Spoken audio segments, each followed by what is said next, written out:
Okay, so in this video I'm going to show you guys how to send a Gmail to more than one person. It is actually really easy, you don't really have to do anything special, so let's get started right away.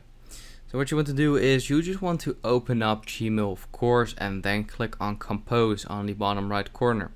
And once you're here, you just want to send it to an email address. I'm just gonna send it to my own email address real quick to show you guys. And as you can see right there, I'm sending it to my own email address. And if you want to add another person, you want to click on the drop down arrow on the right, and where it says CC, you just want to add another Gmail. So for example,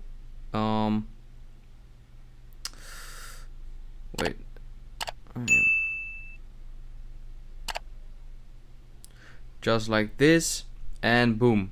As you can see, I'm gonna send it to my email and to this email. And if you just choose a subject and then this and like that, as you can see, I have sent it to myself, and as you can see, the other email right there. And that is basically it. So I hope this video helped you out. Please leave a like and let me know in the comments if it worked, and I'll see you next time. Have a good day.